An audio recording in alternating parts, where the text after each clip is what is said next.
couple of weeks ago, I made the video on how I'm back from about a 2 weeks break, and my promise was that I would try and post more often. But then I got food poisoning, which stopped me from posting for about a week or so, and then I was busy with another thing.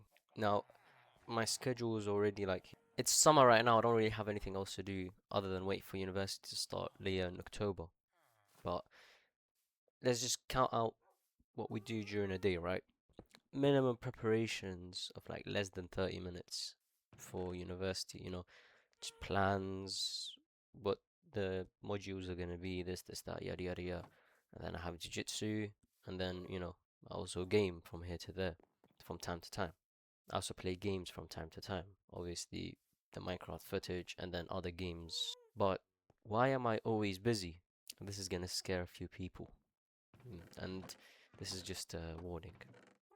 Employment, work, shift, start time. These strike fear amongst the unemployed. But on a serious note, yes, I am employed. I've mentioned it multiple times in a couple of videos, and I always start with, I've been busy with my job. The question is, what do I do for my job? That's never been answered, and I wanted to speak a little bit about this. What people assume, right? The moment you work, life is just miserable. In the early days of my job, maybe a little bit miserable. Actually, no. Your first like 1 or 2 months in the job, you realize you're in what they call the honeymoon phase, where you love the job and you enjoy meeting new people and whatnot. But after that, it kind of becomes boring. What I do for work, right? I work in the security industry. So in the UK, for you to work in the security, you need to have something called a SIA badge or SIA badge, and you have to do a week of training. You finish that training, you apply for the license, you get the license, you apply for the job, you get the job. I'm telling you, that week of training, it's like I'm back in secondary school. It's the exact same vibes. It's really not that serious. You'll learn your basics, obviously. Emergency first aid. You'll learn, the basics of what security is. All of that is normal, but some of the stuff you learn that is it's like you were learning in secondary school. If you were to get a job in this market, I'd recommend getting a SIA job. Don't get me wrong, getting the license is a little bit expensive for the training and the application and whatnot. But after that, the return on investment on this, it's 10x. I'll tell you that, it's 10x. Main point is, right, what I do for my job is basically customer service and security in events for concerts. And the moment you hear that, and it's like, hell yeah. Some of them are yes, some of them are no. You get some events where the music is good, the event is good, and the place you work in is very quiet and you don't have much stuff going on. That would be a very, very good shift. But then some shifts are just pure hell where the crowd is obnoxious, they don't want to listen to normal security. Especially here in the UK, right?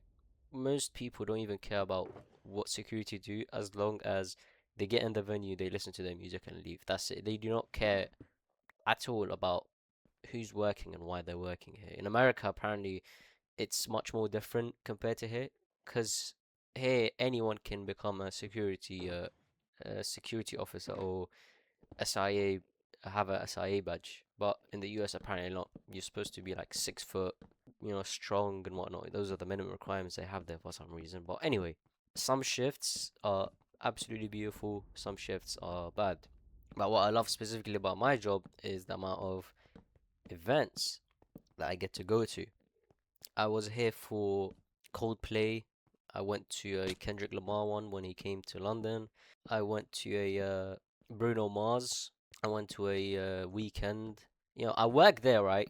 But after you finish your main tasks and stuff, you get to actually enjoy the show. So that's not something a lot of people get to do in a job, right? You're mostly just focused on work and not actually doing stuff.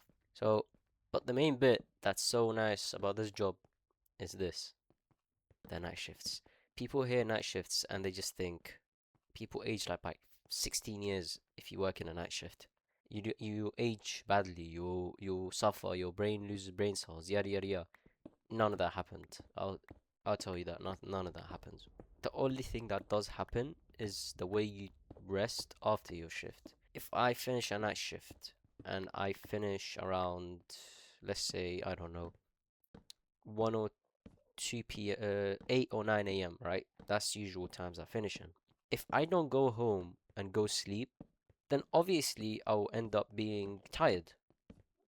However, if I stay up the entire night or the entire morning per se, and I don't get enough rest, obviously my systems are going to be in shock. And that's what a lot of people skip. They don't care about having a rest. You're supposed to finish your shift, go home, sleep, wake up, and then begin the rest of your day. But a lot of people don't do that, and that's what messes up their sleep schedules. I instead, just sleep it off. People don't do that. That's their choice. And then not only that, but people assume the moment you work a night shift, it's always tiring and whatnot. Bro, most of my night shifts is guarding an area in an event.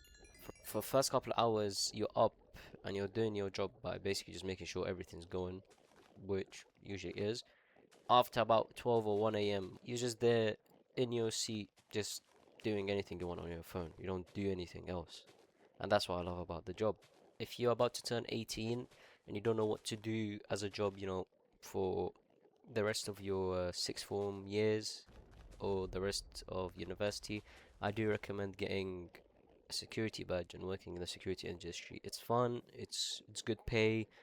You get to learn a lot about experience, about, communication skills, just basic human skills that you don't really have developed until you're 18 years old, unless you've worked a job before.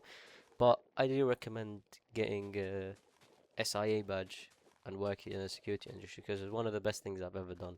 At first, I thought I got the badge for about 3 months. I didn't get any jobs. After I started applying, and when I finished my sixth form, after I finished my A levels, I applied and I got accepted into 2 different jobs. I've worked in 2 different events, and even now, I'm still. And the reason that I am busy for most of my days is because of the shift timings. I'm not usually on for about 6 hours. I'm on for minimum 8 to 12 hours, and it's one of the worst shifts here. If it's event day, it's usually from 2 to 11 p.m. One of the worst times you'll ever work in your entire life. You literally don't have anything else to do when you get home. You just go home, sleep, wake up, do the same thing again. I have no other time to do anything in the morning. I just wake up, eat breakfast, sit down for a minute, make lunch, eat lunch, and then go to work. That's the end of the day. Finish work, I'm back at home around what, 12, 12:30, and then go sleep, do the same thing again. And that's what I mean about why I am always busy as I am. But now, finally, hopefully, if I'm not wrong, hopefully, I don't have as much shifts coming up. I have a little bit more free time, and I will try and get out a little bit more videos here and there. But we'll see. And yeah, other than that, I'm out.